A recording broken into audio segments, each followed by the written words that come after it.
Merci beaucoup, bonne matinée à toutes et à tous. On va aborder dans cette deuxième partie de matinée un sujet qui est aussi compliqué, euh, qui soulève beaucoup de polémiques. Mais ce que je vais essayer de faire, c'est d'être didactique et de vous présenter en partant du plus large pour aller vers le plus pertinent pour vous, euh, à la fois le cadre général des flux migratoires dans les pays de l'OCDE. Alors, les pays de l'OCDE, c'est 38 pays qui comprennent la plupart des pays de l'Union européenne, pas tous, qui contiennent le Royaume-Uni, mais aussi le Canada, l'Australie, la Nouvelle-Zélande, Israël, la Turquie, le Chili, la Colombie, le Mexique, le Costa Rica.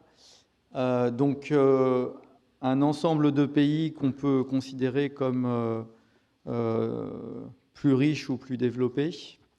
À l'OCDE, qui est un organisme qui est en fait l'émanation du plan Marshall à la fin de la Seconde Guerre mondiale, qui s'est transformé pour devenir une sorte de forum pour partager à la fois des statistiques, des faits, mais aussi des expériences en matière de politique publique dans tout un tas de domaines. On couvre à peu près tous les domaines, sauf, on va dire, les domaines régaliens. Et sur les questions d'immigration, ça fait environ 50 ans que l'OCDE s'y intéresse. Donc il y a une longue histoire à l'OCDE sur ces questions, notamment sur les questions d'immigration de travail. Donc c'est un panorama qui est évidemment beaucoup plus large que la présentation précédente et peut-être que vous avez vu jusqu'à présent, qui était plus centré sur la France. Et donc je vais essayer de faire ça en 2 ou 3 temps. Un premier temps pour vous donner les ordres de grandeur sur les mouvements de population au sein des pays de l'OCDE, y compris en France bien sûr. Un zoom sur la contribution des migrations à la dynamique démographique.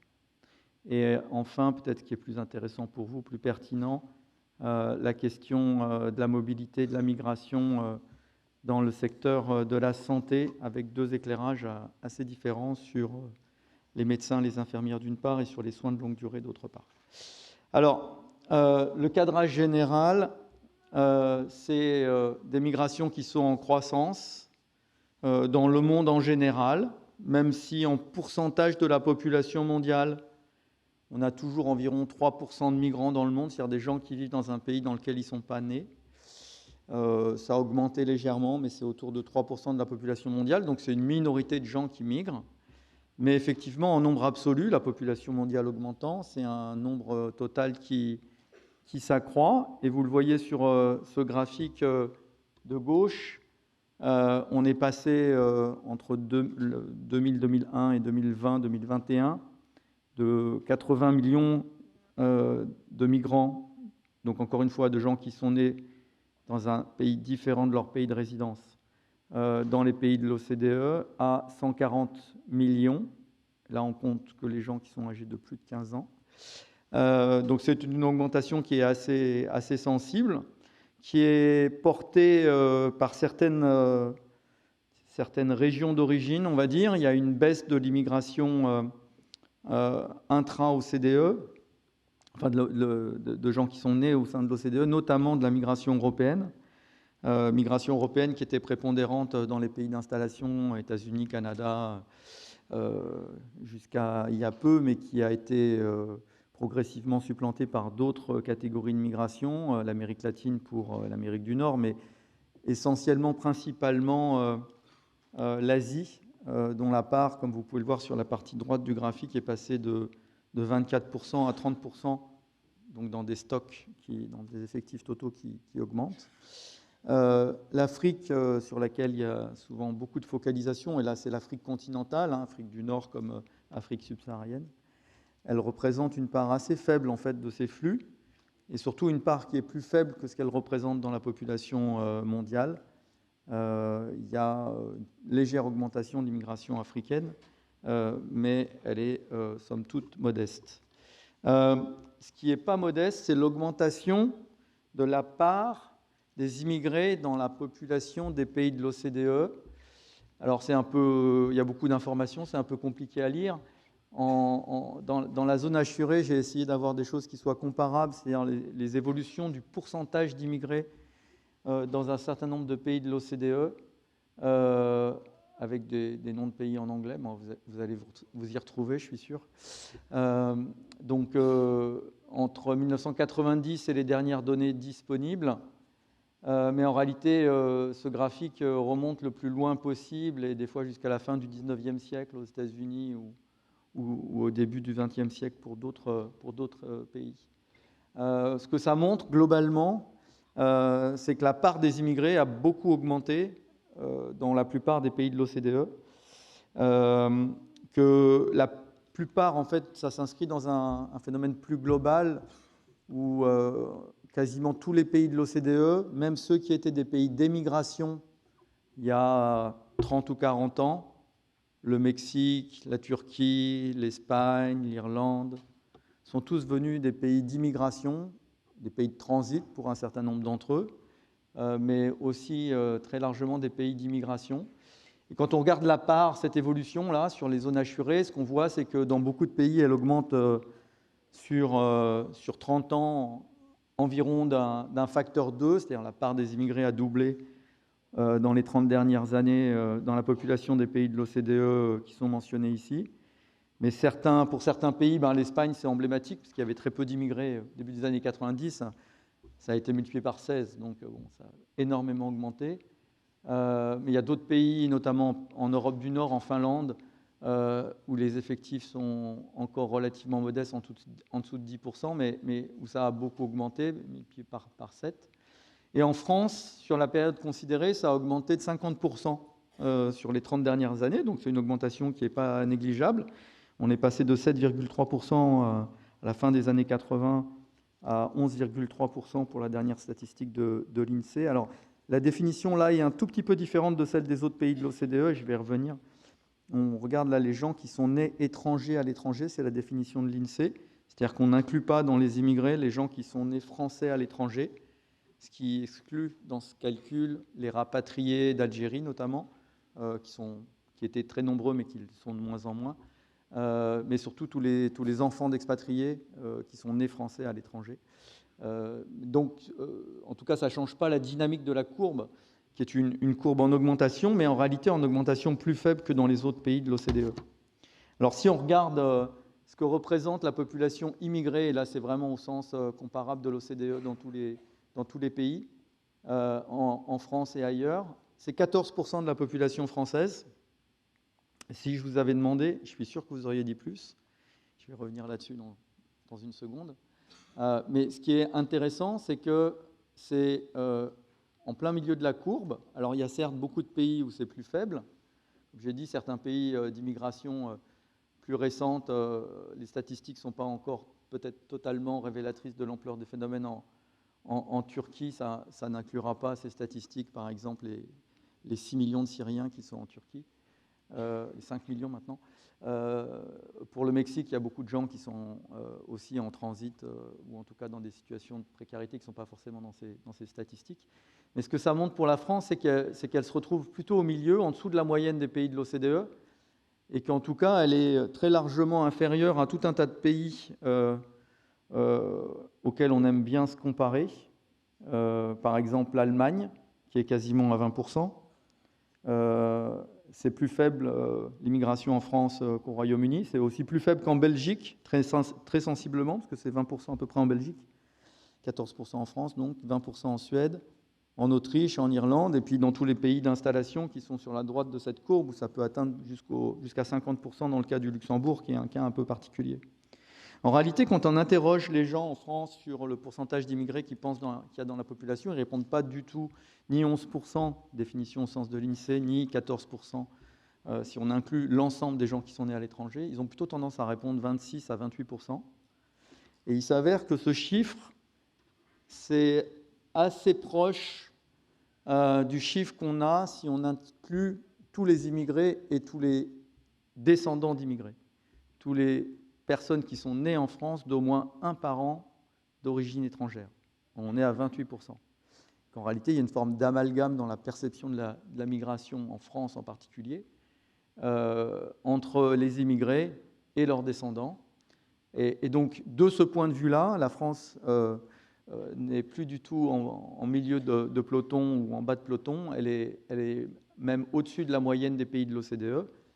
Et il y a une enquête qui est sortie récemment de l'INED, qui est l'Institut national d'études démographiques avec l'INSEE, qui calcule ce même pourcentage sur 3 générations, donc en tenant compte de l'ensemble des gens donc, qui ont au moins un grand-parent qui est né à l'étranger, et qui même ajoute à ce pourcentage les gens qui sont mariés, qui sont dans un couple avec, dont le conjoint est né et immigré, donc eux-mêmes n'ont peut-être pas d'ascendance immigrée, mais sont dans une famille mixte. Et quand on ajoute tout ça, on est à 40%, donc effectivement, il y a beaucoup de Français qui ont un lien qui peut être perçu comme étant très distant là, à la 3e génération, mais avec l'immigration. La France a été un grand pays d'immigration, et la France n'est plus forcément un grand pays d'immigration. Et on va revenir là-dessus avec d'autres statistiques dans quelques instants. Donc l'immigration augmente. En 2023, elle a atteint un niveau historique pour l'ensemble des pays de l'OCDE. On était presque à 6 500 000 immigrés permanents, c'est-à-dire des gens qui viennent s'installer durablement. On fait cette distinction entre les gens qui ont des titres de séjour qui leur permettent de s'installer durablement, qui viennent ajouter à la population du coup, et ceux qui ont des titres de séjour qui sont plus temporaires, qui peuvent être étudiants, travailleurs saisonniers ou des travailleurs avec des contrats à durée limitée, donc des permis de séjour qui ne sont pas forcément renouvelables. Donc c'est 6,2 millions en 2024, 6,5 millions en 2023, 23, pardon. C'est des immigrés permanents. C'est en tout cas plus élevé, ça reste plus élevé que ce qu'on avait en 2019, qui était en fait un chiffre qui était lui aussi en augmentation. Et donc 2023 a vraiment constitué un point haut depuis qu'on mesure, c'est-à-dire depuis au moins 30 ou 40 ans sur une base comparable. Mais en plus de ça, il y a évidemment des migrations temporaires, comme je viens de le dire, de travailleurs. Elles ont beaucoup augmenté aussi. En 2024, elles s'élevaient à 2,3 millions. Il y a beaucoup d'étudiants, près de 2 millions de nouveaux étudiants chaque année dans les pays de l'OCDE. Et aussi beaucoup de personnes qui demandent l'asile, qui ne sont pas dans ces statistiques-là, parce que quand on demande l'asile, on demande un statut de réfugié, on n'a pas encore la possibilité d'avoir un titre durable. Une part de ces personnes, environ 40%, en moyenne dans l'Union européenne, va obtenir le titre de réfugié sous une forme ou sous une autre, mais 60% ne l'obtiendront pas. En réalité, c'est quand même un flux qui vient s'ajouter à la population au moins le temps de l'examen de leur demande, et certainement un flux qui pèse lourd dans la perception de l'opinion publique sur les questions migratoires, même s'il n'est pas prépondérant. Comme vous voyez, les migrations légales, si on les additionne, étudiants, temporaires, permanents, on est à pas loin de 10 millions pour l'ensemble des pays de l'OCDE, contre 3 millions pour la demande d'asile. Ce n'est pas du tout négligeable, mais c'est une part seulement de l'ensemble des entrées. Et puis, dans cette période-là, évidemment, il ne faut pas négliger la question des Ukrainiens. C'est en plus de toutes ces statistiques, plus de 5 millions d'Ukrainiens qui sont venus s'installer en Europe et dans les autres pays de l'OCDE en 2022-2023. Et donc, on est effectivement dans une période d'immigration relativement élevée, en tout cas d'un point de vue historique. Quand on regarde les données sur la France, ça, c'est des chiffres qui viennent de l'INSEE, qui ne sont pas exactement totalement comparables, mais qui vous donnent une idée qui est assez claire. Sur le graphique de gauche, vous avez, d'après le recensement de population, l'évolution du nombre d'entrées de personnes immigrées au sens de l'INSEE en France. Et ce que vous voyez, ce qui est intéressant dans ce graphique, c'est qu'il remonte à 2006. En réalité, ce qui est intéressant, c'est de regarder ce qui s'est passé dans les 4 dernières mandatures, 2007-2012, 2012-2017, 2017-2022, 2022-2024. En réalité, c'est une hausse avec des variations autour de cette tendance haussière, mais c'est une hausse permanente, c'est-à-dire que ce n'est pas forcément le résultat de politique publique spécifique, il y a d'autres facteurs qui expliquent cette tendance migratoire qui est à peu près stable finalement depuis près de 15 ans en France. À droite, vous avez le solde migratoire, et c'est ça qui est important, en fait, c'est la différence entre les entrées et les sorties d'immigrés. Et comme vous pouvez le voir là aussi, alors 2022, une année particulière, parce que c'est l'année où on compte près de 100 000 l'arrivée de près de 100 000 Ukrainiens. Donc évidemment, ça crée une sorte d'effet haussier qui est pas durable. Mais globalement, on a bien une différence assez importante entre les entrées et les sorties. Aujourd'hui, en 2025, pour la première année, depuis qu'on enregistre ces statistiques, le solde naturel, c'est-à-dire la différence entre les naissances et les décès pour la France, est nul, on va dire. Et donc la totalité de la croissance de la population française vient de l'immigration. C'était déjà le cas dans la plupart des autres pays de l'OCDE antérieurement. Alors, cela dit, quand on regarde ces près de 300 000 entrées, on va dire, pérennes en France chaque année sur les années récentes, et qu'on le rapporte à la population française, on obtient 0,45% de la population française. Et ça, encore une fois, c'est à comparer avec l'ensemble des pays de l'OCDE. La moyenne des pays de l'OCDE, c'est presque le double. Et il y a des pays pour lesquels c'est beaucoup, beaucoup plus que ça. Alors, bon, encore une fois, le Luxembourg, l'Islande, c'est des cas particuliers. C'est des très petits pays avec disons, un niveau de vie élevé, donc des flux migratoires importants, notamment en provenance des autres pays de l'Union européenne. Donc, c'est assez spécifique. Mais il y a beaucoup de pays, le Portugal, la Slovénie, vous pouvez voir la Pologne, avec un taux d'immigration nettement supérieur à celui de la France. La Belgique, encore une fois, la Suède, l'Allemagne, beaucoup de pays de l'OCDE avec des niveaux, des taux d'immigration, c'est-à-dire le nombre de nouveaux immigrés rapporté à la taille de la population, qui est en fait beaucoup, beaucoup plus élevé qu'en France. Comme j'ai déjà essayé de le démontrer, de le montrer, l'immigration en France, la France était un grand pays d'immigration pendant longtemps, mais en termes de flux récents, il y a un effet de loupe, et en réalité, par rapport aux autres pays de l'OCDE, il y a plutôt moins d'immigration en France qu'ailleurs. Et c'est d'ailleurs aussi vrai aux États-Unis, qui est un grand pays, mais qui n'est plus vraiment un grand pays d'immigration. Donc, ce qui est intéressant aussi de regarder, c'est la composition de cette migration. Alors, je suis désolé, les camemberts n'ont pas été traduits, mea culpa. Pour la France, 1/5 des nouveaux immigrants sont des travailleurs, c'est des gens qui viennent avec un contrat de travail. 40% sont des migrants familiaux. Et ce 40% fait environ 100 000 personnes, un petit peu moins, 95 000, quelque chose comme ça. Mais ce qu'il faut bien avoir à l'esprit, c'est que parmi ces migrants familiaux, la moitié, un peu plus que la moitié, sont ce qu'on appelle le rapprochement de conjointes françaises, c'est-à-dire des Français qui se marient avec des étrangers. Cette migration familiale, ce n'est pas nécessairement des étrangers qui font venir leur famille, c'est pour la moitié d'entre eux, donc des Français qui se marient avec des étrangers.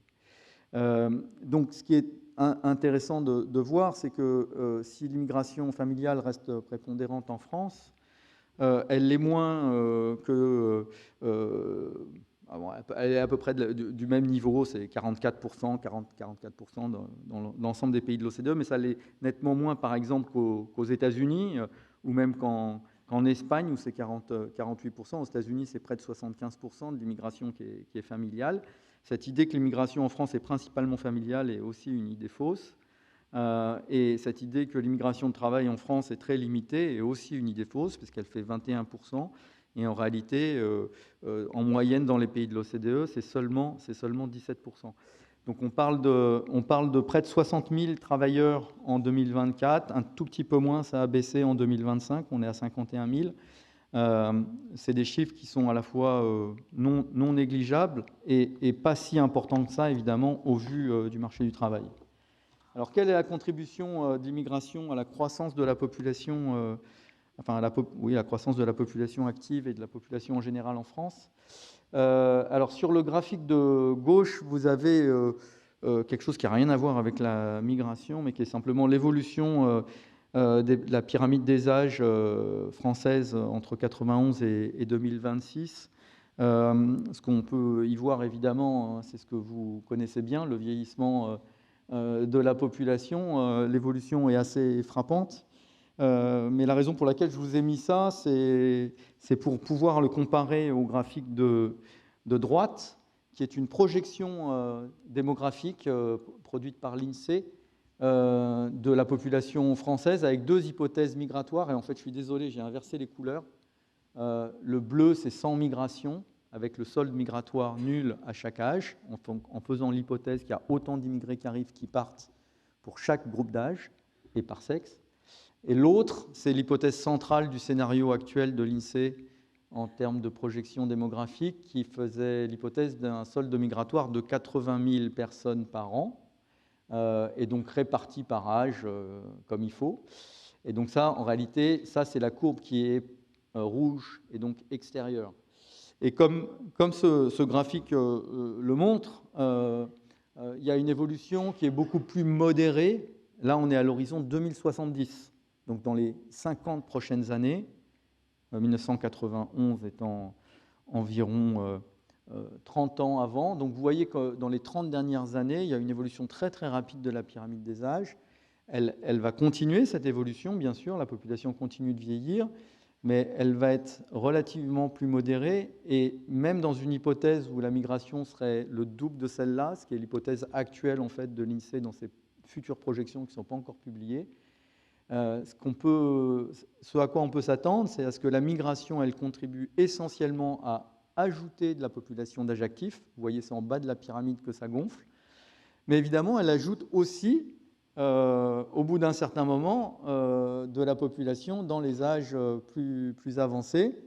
Les immigrants vieillissants également, ils ne rentrent pas tous au moment de la retraite. On le voit un tout petit peu là pour les hommes dans ces deux courbes qui sont très superposées. Avec ou sans migration, on a des choses qui sont assez proches, ce qui veut bien dire qu'il y a bien des gens qui partent au moment de la retraite. Mais c'est loin d'expliquer la totalité du phénomène. La courbe, elle augmente plus fortement en bas, mais pas de manière totalement frappante. Et elle augmente aussi progressivement aux âges les plus avancés. Alors ça nous amène à faire un premier constat, à mon avis, qui est que si l'immigration peut sans doute contribuer dans l'équation du vieillissement démographique à rétablir quelques équilibres, notamment en ajoutant de la population d'âge actif, elle n'est pas d'ampleur suffisante, ou en tout cas il faudrait une migration beaucoup plus importante qu'elle n'est actuellement, d'un facteur au moins 5 à 10, pour que ça permette de maintenir les agrégats structurels, c'est-à-dire soit qu'on maintienne la population d'âge actif au même niveau, soit qu'on maintienne, ce qui est encore plus exigeant, les ratios de dépendance stables. Les ratios de dépendance, la part des personnes d'âge actif sur la part des personnes de plus de 65 ans. La migration ne peut pas faire ça. Donc ce n'est pas la solution au problème démographique, ce n'est pas la solution au problème des retraites. Cela dit, ça ne veut pas dire qu'elle n'a pas évidemment une part à jouer et qu'elle n'influence pas ces équilibres démographiques d'une certaine manière. Mais c'est plutôt un phénomène de second ordre, sauf encore une fois à l'augmenter de manière drastique. Si on regarde sur le passé, alors je suis désolé, c'est un peu compliqué à comprendre peut-être, mais ça illustre la contribution des changements, enfin la contribution de la population née dans le pays, dans les 4 pays considérés ici, et de la population immigrée, à la fois à la population d'âge actif, âgée de 15 à 64 ans. Ça, c'est la partie gauche des courbes, donc la partie gauche du graphique pour la France, avec 2 périodes qui sont considérées. Donc si vous regardez la ligne pointillée, vous pouvez vous concentrer sur le graphique qui est juste à gauche de la ligne pointillée pour la France. Et ce que vous voyez, c'est que la partie bleue, elle est en dessous de la ligne 0. Ça veut dire que la population née en France d'âge actif a diminué et donc contribue négativement à la variation, à l'augmentation de la population d'âge actif. Oh là là, 5 minutes, c'est terrible. Bon, je vais accélérer énormément. Ah ouais. Et donc, ça c'est le cas pour la France, mais comme vous pouvez le voir dans le graphique d'à côté, je vais vraiment accélérer, parce que ce qui m'intéresse, c'est la fin, en fait. Dans le graphique d'à côté, où on regarde la population active, c'est-à-dire employée, on n'a pas ce phénomène. Pour la France, la partie bleue contribue positivement, c'est-à-dire que les gens nés en France continuent à contribuer à l'augmentation de la population active en France, même s'ils contribuent de moins en moins à la population d'âge actif. Et ça, c'est lié à ce phénomène, c'est-à-dire l'augmentation du taux de participation de la population en France, qui est observé dans d'autres pays de l'OCDE, mais qui est très marqué dans le cas de la France. Donc aujourd'hui en France, l'immigration contribue à l'augmentation de la population active, mais elle contribue moins que dans tous les autres pays de l'OCDE qui sont recensés ici, notamment par le fait de cette augmentation du taux de participation de la population française, qui est assez marquée. Mais par contre, évidemment, qui n'est sans doute pas durable. Une fois qu'on est à 75%, l'effort qu'il faut faire pour aller à 85% est beaucoup plus important. Alors j'avais plein d'autres slides, je vais passer très très vite parce que je veux vraiment arriver sur la fin. Je vais juste faire peut-être cette petite transition donc pour dire que si la migration, évidemment, elle contribue à la croissance de la population active en France dans tous les pays, il n'en reste pas moins qu'il y a des besoins de main-d'œuvre qui sont persistants. Ces besoins de main-d'œuvre, ils ont légèrement décliné, si on en croit l'enquête besoins de main-d'œuvre de France Travail ces dernières années. On est passé de 3 millions de recrutements en 2022 à 2 200 000 recrutements, donc il y a une baisse du nombre de recrutements. Mais dans les métiers qui sont les plus recherchés, on retrouve vos métiers, indiscutablement. On retrouve très haut dans la liste les auxiliaires de vie et les aides à domicile. On retrouve les aides-soignants, 69 000 et 62 000 postes à pourvoir en 2026. Les infirmiers et les sages-femmes, 37 000 postes à pourvoir. Au total, pour ces professions, on est à près de 170 000 postes à pourvoir, dont plus de 60% sont identifiés comme très difficiles à pourvoir. Donc ça veut dire plus de 70 000 postes dont vous considérez, en tant qu'employeur, qui sont très difficiles à pourvoir et donc pour lesquels on pourrait s'attendre à ce que l'immigration joue un rôle. Alors, je vais vraiment passer de manière disons, pas honnête sur tous ces chiffres sur l'immigration des professionnels de santé. C'est un travail qu'on mène depuis de longue date avec l'OMS pour suivre la mobilité des infirmières et des médecins. Donc il y a beaucoup de publications. J'espère que cette publication vous sera partagée ensuite.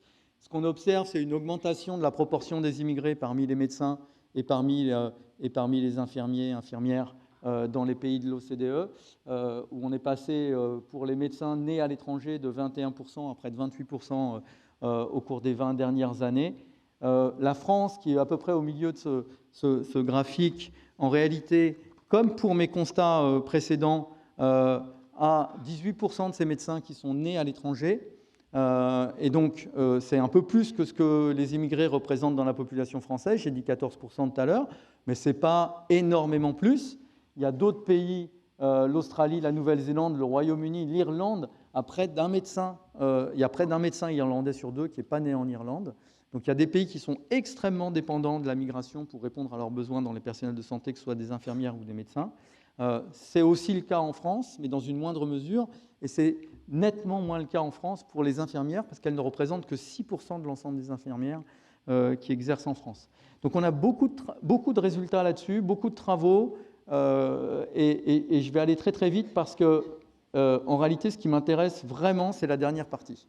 La dernière partie c'est ce qui vous concerne et je veux vraiment avoir votre perspective là-dessus. On va sortir au mois de novembre une étude sur l'immigration et les soins de longue durée Et l'histoire est totalement différente que pour les médecins et les infirmières pour tout un tas de raisons, mais essentiellement parce que dans la plupart des pays, ce n'est pas vrai partout, ce n'est pas vrai en Allemagne par exemple, mais dans la plupart des pays, les personnels, et on revient un peu à la discussion précédente, dans vos établissements sont plutôt considérés comme des personnels moins qualifiés, peu qualifiés, alors que c'est très bien que ce n'est pas forcément le cas, mais en tout cas, dans la politique migratoire, ils ne remplissent pas nécessairement les critères pour les permis, les titres de séjour hautement qualifiés, comme les médecins peuvent par exemple se prévaloir de la carte compétences et talents.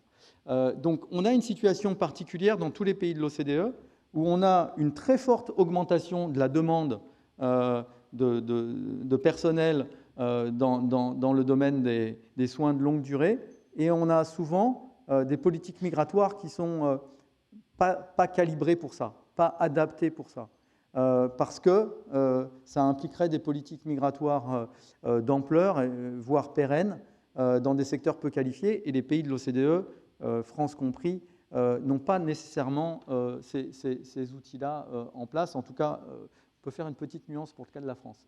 Ce qu'on observe, c'est que dans certains pays, ça c'est des statistiques qui n'incluent pas les aides à domicile, donc ça inclut principalement les gens qui sont en établissement. Il y a des pays, la Suède c'est 43% des personnes qui sont dans les soins de longue durée qui sont immigrées. En France c'est 17%, donc on retrouve un petit peu toujours la même histoire, c'est un peu plus que la moyenne de la population immigrée dans la population française, mais ce n'est pas une surreprésentation qui est extravagante. En réalité, ces 17%, ils se font principalement pas par des canaux d'immigration de travail, ils se font par d'autres canaux d'immigration, des gens qui rentrent au titre du regroupement familial, des réfugiés, des gens qui peut-être viennent au sein de la libre circulation de l'Union européenne, des pays notamment d'Europe centrale et d'Europe de l'Est, et ils viennent en réalité souvent très peu de canaux d'immigration directs. Vous recrutez, sauf si je dis une grosse bêtise, relativement peu directement à l'étranger, pour tout un tas de raisons qui sont compliquées et sur lesquelles je serais très intéressé de vous entendre. Il y a des pays qui ont mis en place des systèmes qui sont spécifiques pour le recrutement des personnels de soins de longue durée. Un cas emblématique, c'est celui de l'Israël, où on a une immigration qui est essentiellement temporaire, très peu qualifiée. On a un système migratoire qui ressemble assez à celui des pays du Golfe, avec assez peu de droits, et en tout cas aucun droit d'installation, aucun droit à faire venir sa famille. Il y a d'autres pays, comme le Japon, qui ont des besoins qui sont extrêmement importants, qui ont déjà été très loin dans la mécanisation, l'automatisation des tâches, l'aide aux aidants. Et j'ai vu en bas dans les stands, il y a tout un tas de solutions pour faciliter ça, mais ça a seulement une certaine potentialité, et au final, il faut quand même des gens pour faire fonctionner ces machines. Et donc, le Japon, qui est un pays assez fermé à l'immigration, s'ouvre sur l'immigration, notamment des professionnels de la santé et des soins de longue durée. Il y a des programmes très ambitieux dans ce domaine, et on peut en parler précisément. Évidemment, ça reste que quelques, disons, dizaines, peut-être 100 000 personnes maximum. Donc c'est important et peu en même temps, mais c'est en tout cas à noter. Il y a d'autres pays qui utilisent d'autres sources migratoires, comme l'Australie ou la Nouvelle-Zélande, notamment les programmes de mobilité des jeunes. Il y a beaucoup de jeunes actifs qui vont passer une partie de leur temps dans ces pays avec le droit de travailler. La France, et c'est intéressant, et c'est vraiment là-dessus que je voudrais vous entendre, la France, en réalité, en théorie, a un système très ouvert, sans doute un des plus ouverts pour vos métiers. Il n'y a pas de minimum de niveau d'éducation requis.